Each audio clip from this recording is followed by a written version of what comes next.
الحمد لله وكفى والصلاة والسلام على عباده الذين اصطفى خصوصا على سيد الأولين والآخرين خير خلق الله أجمعين سيدنا وعظيمنا وحبيبنا محمد وعلى آله وصحبه ومن استنى بسنته وسار على نهجه واهتدى بهديه إلى يوم الدين وارض اللهم عنا معهم اللهم آمين.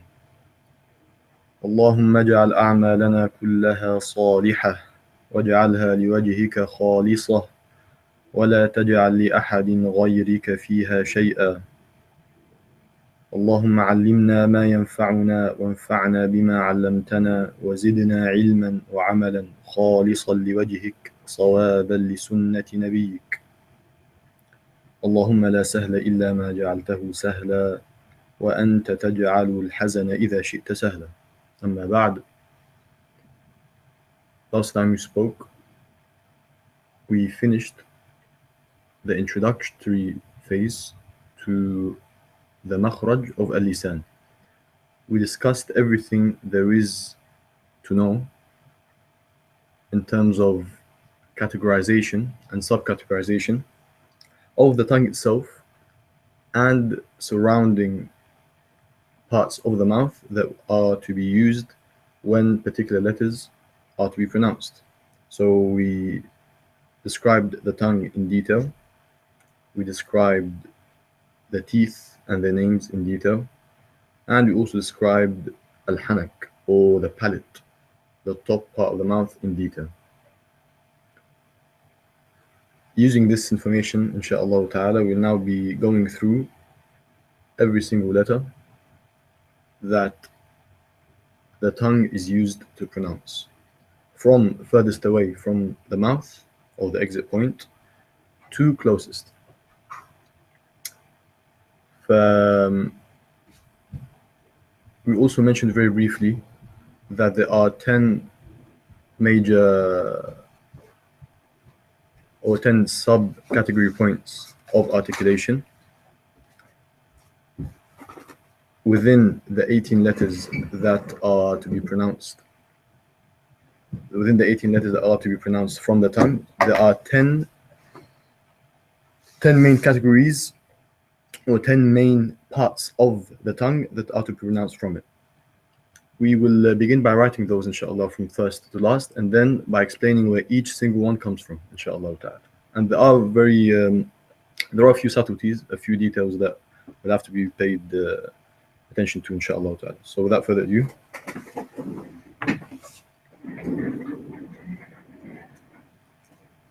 first of all, the 10 subcategories of the tongue where the 18 letters come from are as follows. So number one will be qaf, or the makhraj of the qaf. Once again, this is from furthest away from the exit point to closest. To kaf.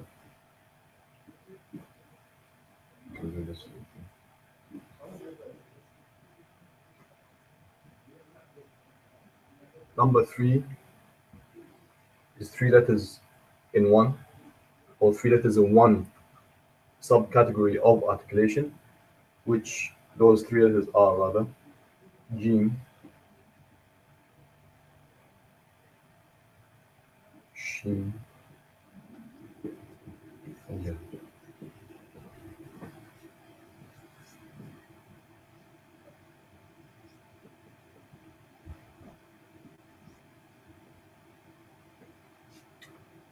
Number 4 is the Bad.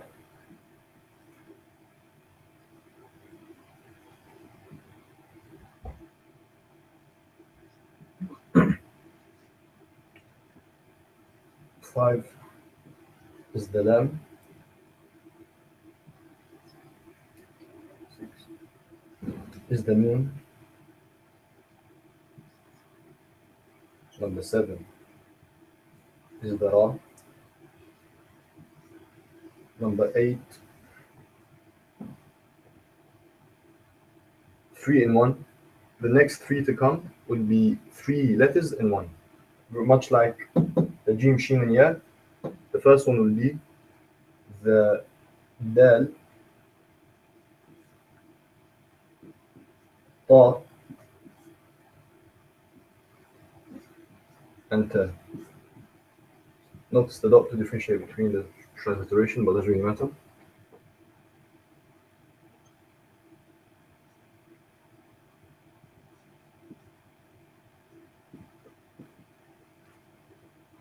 The next, or the last two rather, are حروف الصفير. That's a characteristic that we'll be discussing in the future, inshallah. They are Sad, Sin, and Zay.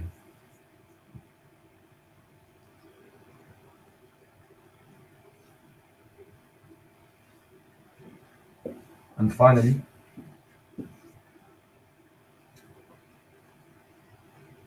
the Allah, Zad, and Tha.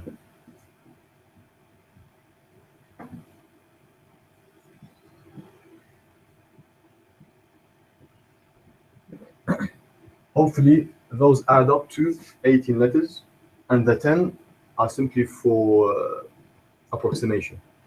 So 8, 9, and 10, each three letters within each one of those groups are incredibly close in articulation. In terms of where they exit from, are incredibly close. So many of the scholars just said they all come from more or less the same makhraj. So for the sake of ease and approximation, or proximity rather, they describe the same makhraj for each one of those three. Number three is slightly different because the makhraj is actually very distinct. They all come from the middle of the tongue, as we're going to explain, but it's not to the same degree as 8, 9, and 10, where they're pretty much exactly the same articulation point. And as we mentioned briefly last time, some are of the view that if you are being pedantic, there is not a letter except it has this very specific and its unique articulation point. Regardless of whether it has something close to it or not, every single sound or every single letter that we have in Arabic language has its unique articulation point. Others have said no. I mean, this, as we're going to find out, is actually literally exactly the same articulation. The reason why they're different is one of two. Number one, sifat, their characteristics differ, even though they come from the same place, those three and those three and those three. What makes them distinct from one another is their characteristics. And others have said this is actually not the case either. It's slightly more detailed than that. But it's more to do al-i'timad or daghut is where the pressure is put, even though, yes, they come from the same place, but slight differences in pressure, in voice, in sound, and whatnot, make each letter sound different from the other. Ala kulli hal, we'll get to that when we get to it, inshallah. So, we'll start from furthest away from the exit point to closest, inshallah ta'ala.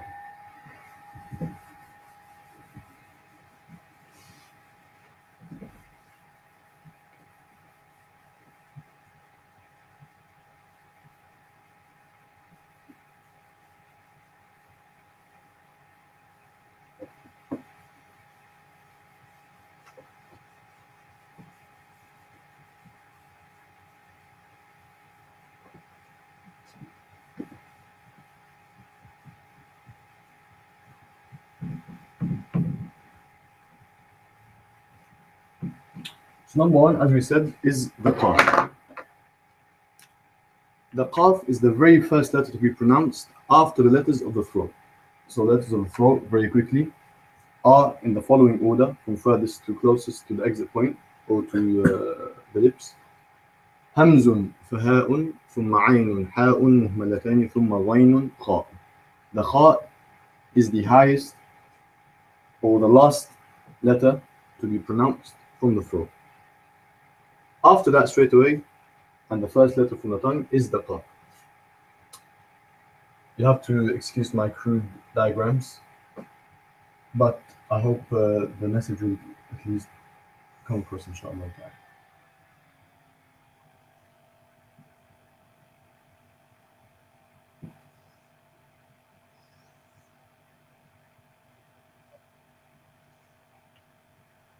طيب. If this is the soft palate, or as we described last time in detail, al-hanak al-rikhu, and this is the hard palate or the solid palate, al-hanak al-sulb or al-azmi, bony palate. Then the qaf comes from the back of the tongue being in contact with the soft palate. So it would look something like this. This would be the articulation point. أقصى اللسان بما يحاذيه من الحلق الرخو. The furthest part of the tongue with what is opposite to it of the soft palate. قا قي قو أقو. قا قو قي أقو. Because of the proximity between the qaf and the kha, meaning the kha being the very last letter to be pronounced from the throat and the qaf the first to be pronounced from the tongue, many, specifically from East African backgrounds or Somalian backgrounds, mix between the two makharij, and it's a very common mistake. Khalu, khalu, muttaqeen, muttaqeen, something along those lines. It's a very common mistake, and it's one that must be avoided, because as we said, no two letters in the Arabic language are the same, and changing one to another is a major mistake. It's a lahn jali. So muttaqeen, qalu, qulu. So that's the qaf. The kaf is very similar to it, except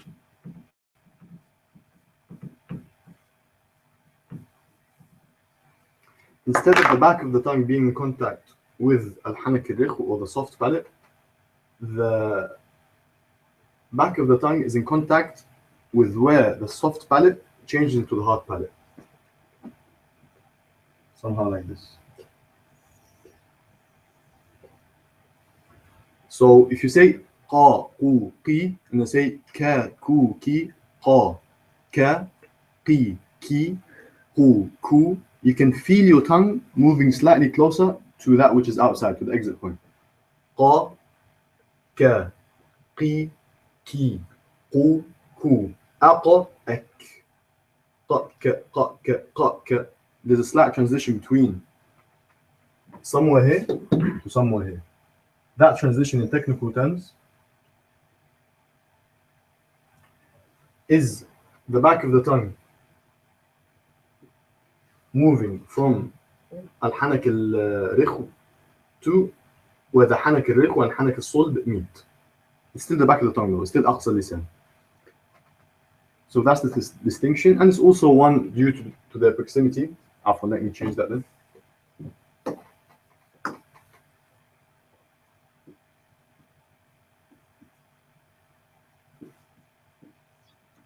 Due to their proximity, it's also a common mistake to confuse the kaf and the qaf. So qa, qu, qi, aqa, ka, ku, ki, ak.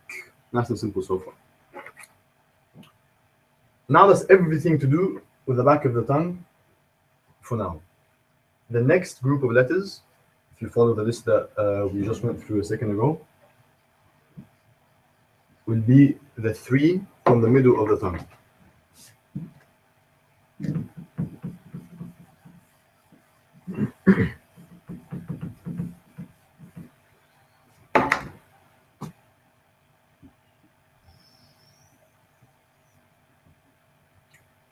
So first, al-jim.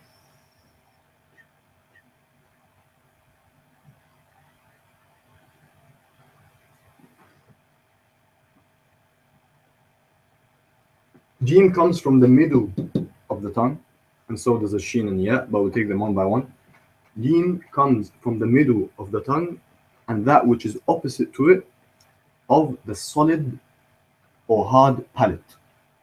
So وسط اللسان بما يحاذيه من الحنك الصلب. So it would be ya, you, ji, ajr. Ya, you, ji, ajr. You're saying the That's right, correct. Middle of the tongue. Yeah. and it Yeah. touches here. That's correct. Yeah. Yeah. Ju, G, Ahsan. Aju. It would be a mistake Mm. to say, as many Arabs do, due to the dialect, ja, ju, ji, aj. From the front. That's right. What essentially is happening is that middle of the tongue being in contact with al-hanak sulb loosens a bit. And there's actually room for the air to flow. There should be no room for the air to flow. The jim is, as we're going to come to it inshallah, is one of the huruf of shidda, strength. Ja, So Ju, there should be no jarayan, there should be no flow of air at all. So if I say jim with the sukoon before hamza with the fatha, it should be ad, ad, Aju. ad. And if I stop before the qalqala, be ad, ad. It would not be aj. Yeah, that's incorrect. Ad. That's right. So many, specifically North Africans, being influenced with the French dialect, would unlikely, or some do fall into this mistake, and it's incorrect. This spread of air or flow of air in the mouth should not have anything to do with the jim, not the kaf. With the jim. Ja.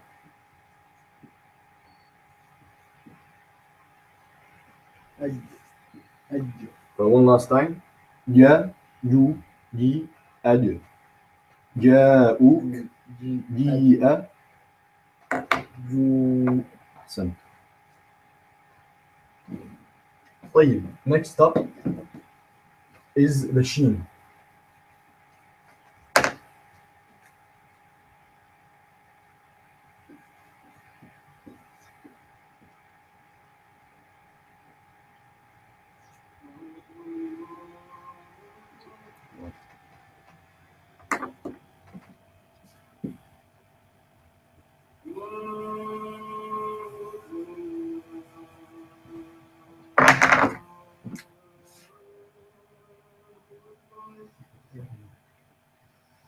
That jarayan that we were just discussing before,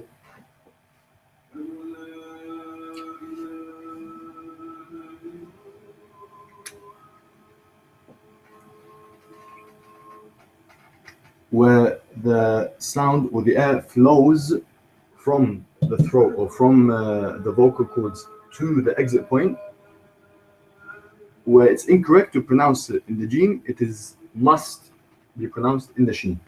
So one should say sha, shu, shi, ash, ash.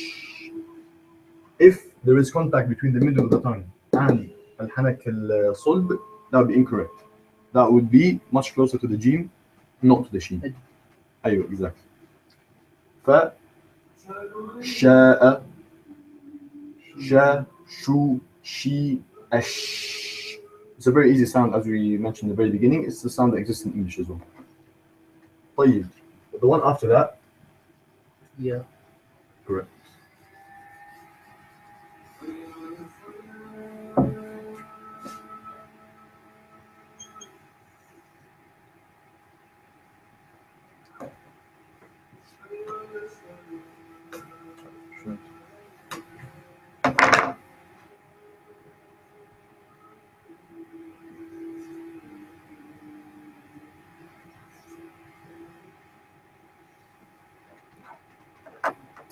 The ya, much like the sheen, comes from the middle of the tongue. The difference being in articulation is that there's more room for the air to flow. Obviously, they differ dramatically in terms of the sifat, which is why they sound so different. But in terms of the actual makhraj, the tongue is just further away still from al-hanak al-sulb. So ad is in direct contact. Ash slightly lower. Ay is further still. Aj, ash, ay. You can try it for yourself, and you can actually feel the graduation. So ad, ash, ay, ya, you, yi, ay. And here we must make a quick note. We mentioned at the very beginning when discussing al-jawf that three sounds or three main sounds in Arabic language come from.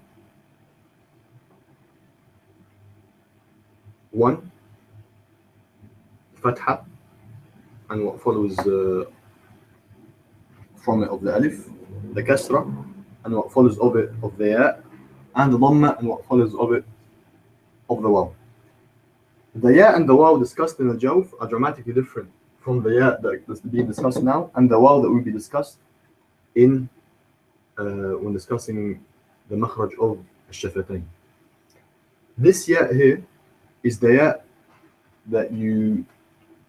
that non-maddiya, literally al-ghayru maddiya. This is not the ya that is used to say mustaqim or alameen. This is not this ya. This ya is ya ayyuha, ya ayyuha, ya ayyuha. This is the ya that has a fatha, dhamma, and kasra. Like any of the 28 letters of the Arabic language, it can have any of the three vowels, fatha, dhamma, or kasra. And when it has a sukun and is preceded by a letter with a haraka that is not a kasra, it is like any other letter. So ay, ya, you, yi, ay. That's different from yi. That's the ya al-maddiya which comes from al-jawf. Hope that's clear, inshallah. Jameel. So that's the middle of the tongue finished.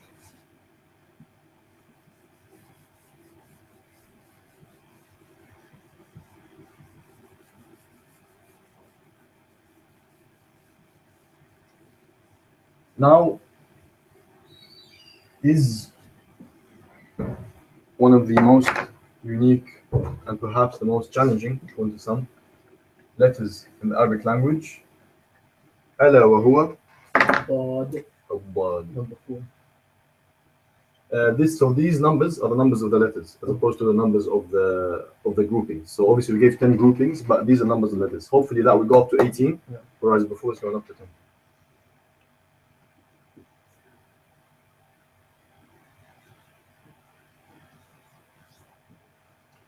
Dad. The Dad is so unique to the Arabic language that Arabic itself is referred to as Lughatud Dad, the language of a Dad. And classically, you distinguish a real Arab from the pronunciation of the Dad. Inshallah ta'ala, it's not something that's difficult to pronounce. It just takes practice, as with any of the letters that someone may be struggling with or is foreign to. Because it does not exist in English, as we just said, it's probably unique to the Arabic language. It will take familiarizing, it will take getting used to, and simply practice. وَمَا بَيْنَهُ وَبَيْنَ تَرْكِهِ إِلَّا رِيَاضَةُ امْرِئٍ بِفَكِّهِ, as Ibn Jazari rahmatullah alayhi says, and there's nothing between it and leaving it, meaning the Quran or recitation, except the practice of a person with the jaw, with the mouth. With that said, the Dad comes from Hafatul Lisan. We said last time, and we divided rather last time, Hafatul Lisan, or the side of the tongue, into two parts. Aqsa al-Hafa and Adna al-Hafa. The closest part of the side of the tongue and the furthest part of the side of the tongue. Obviously, always with respect to that which is outside the mouth, or the sound itself.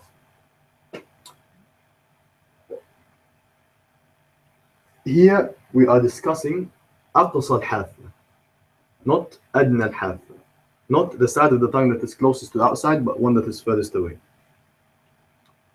That's number one point to clarify. Number two,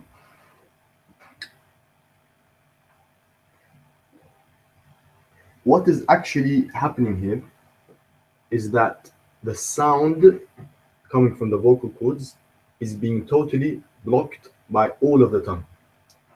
If you can imagine for a second that this is the top of the mouth and the air or the sound is trying to exit from it from the throat, the tongue, all of it is in contact with the top of the mouth, just outside where the gums are, al-litha, as we mentioned last time, and it blocks the sound from exiting.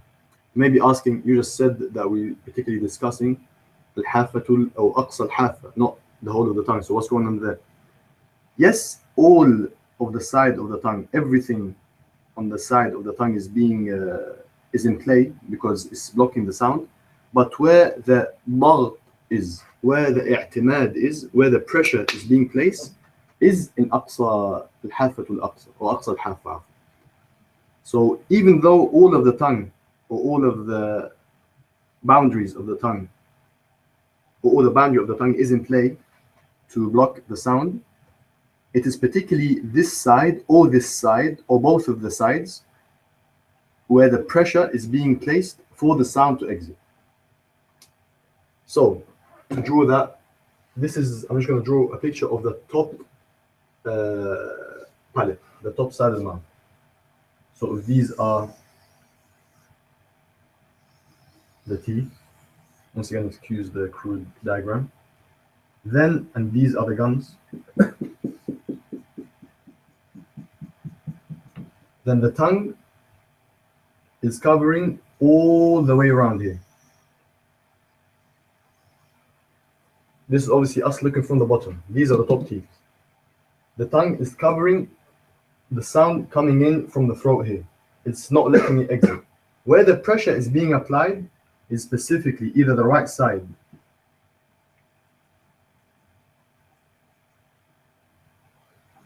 of the tongue, not the tip, or the left side,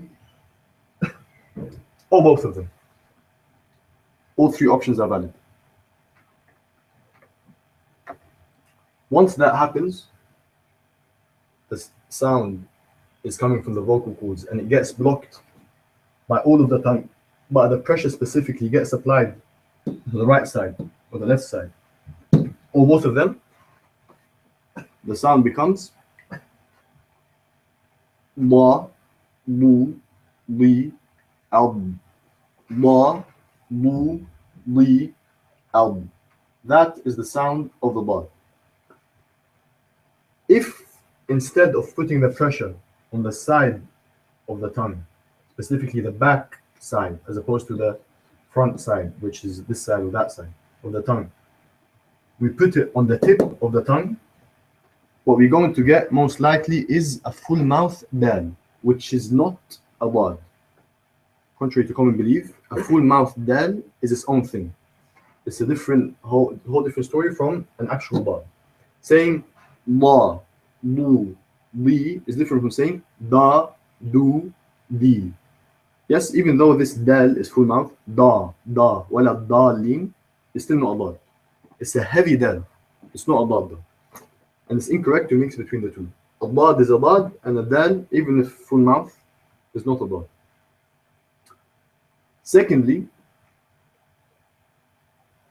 as we mentioned in the beginning, the sound is completely blocked. The sound does not exit. And there's something that happens that's referred to as istitala, which we're going to come on to eventually when we discuss sifat. But the sound ultimately, when you pronounce the word with sukoon, it is not allowed to escape. If it is allowed to escape, if there's a gap in this harness, what's going to happen? Specifically, if it's coming from there, Allah is going to come out. And this is a very, very common mistake. So, a correct dad. If I let the sound go, simply because I let the sound go and I didn't trap it adequately, what happened was I got a wa sound as opposed to a bad sound. As we said, number one, all of the sound coming in from the throat, from the vocal cords, is blocked off by all of the tongue. But where the pressure is applied is either right side of the back, or the back right side of the tongue, or the back left side of the tongue. That's where the pressure applied is applied, or both of them. Is that clear? And one final note with the dad is that yes, the sound is being blocked, but there is no such trapping of the air. Some people you see when they pronounce the bod, they get this little air on the side of the tongue, or something on those lines. That's completely incorrect. There's nothing to do. It's not about trapping air and then letting it go after or something like that. That's completely incorrect. The tip was it. That's the Yes, so the tip is touching the top, but there's no pressure being applied there. Hey, Ahsan, that was perfect, mashallah. So one last time, then we'll move on, inshallah. Ma, mu, li, al. Ma, mu, li, al. ولا الضالين.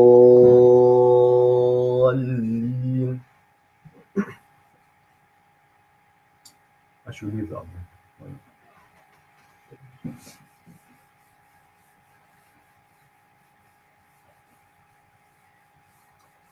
Is that clear so far? That's good. طيب. After the ضاد is اللام. And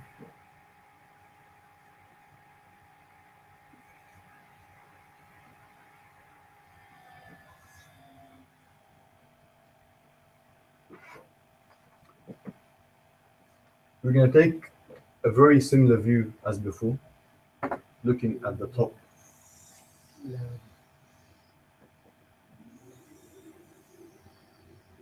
So this is us looking at the top teeth. This is the top palate. This is the hard part, and this is the soft part, and these are the teeth. These are the molars, and these are الثنايا, and so on and so forth. طيب. Similarly to the ضاد, it is حافة اللسان that's in play here, meaning the side of the tongue. Which side? أدنى الحافة. أدنى الحافة as opposed to أقصى الحافة. So as we discussed last time, the side of the tongue is divided into that side which is closest to the throat or furthest away, and the side which is outside or outermost part. So this side is the side of the tongue but is closest to the exit, and this side where the dot is being pronounced, it is furthest away from that which is outside, from the exit point. This is أقصى الحافة, this is أدنى الحافة. So the lam is pronounced from حافة اللسان, but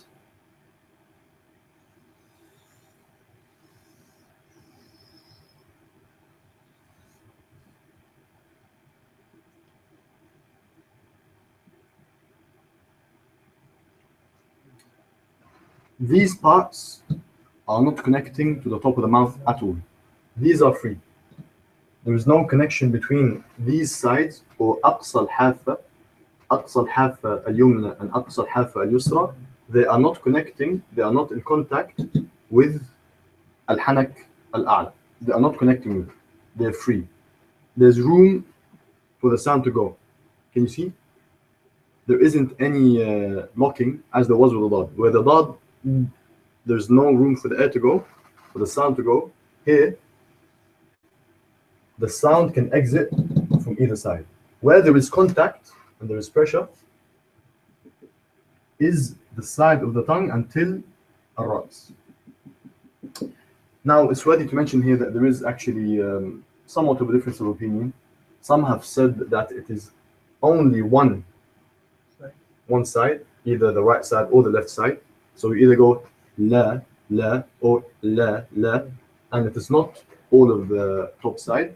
Others have said it really it makes no difference to the sound. Yeah, there's been issue with that, and so we leave it up to the listeners. Yeah, it's not a huge conundrum.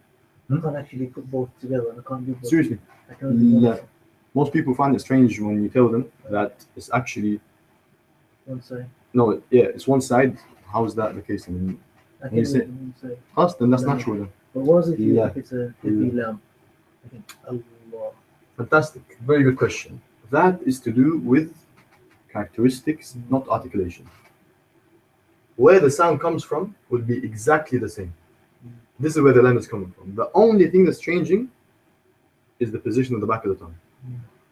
The position of the back of the tongue is what dictates whether the sound coming out is a full mouth letter, full mouth or fat or big. In Arabic, it's musta'li or mufakham. So if you look at my lips and even the tip of my tongue, I'm not going to move anything. I'm just going to move the position of the back of my tongue. Nothing is moving except the back of the tongue. That is the discussion that we're going to get into when we discuss characteristics, inshallah ta'ala. It's a good point. It's relevant because the lam, as was mentioned, does sometimes have this characteristic of full mouthness. Nothing changes in terms of the makhraj. The only thing that changes is the sifa, is the characteristic of the lip. So if I did say the lamb from the left side, when I make it heavy, I should still say it from the left Yes, no difference whatsoever. No difference.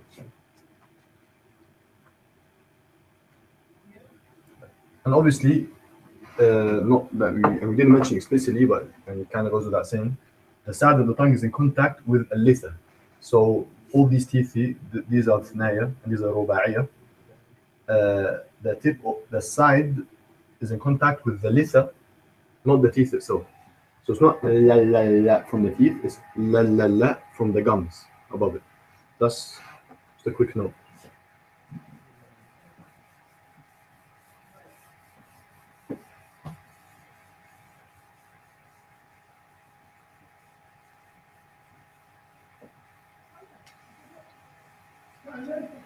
How do you put it?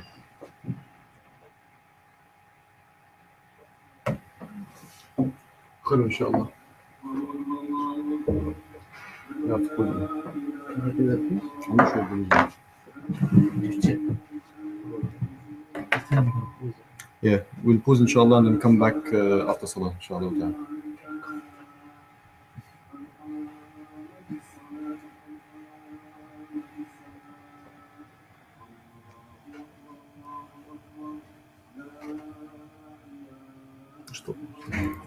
Stop it.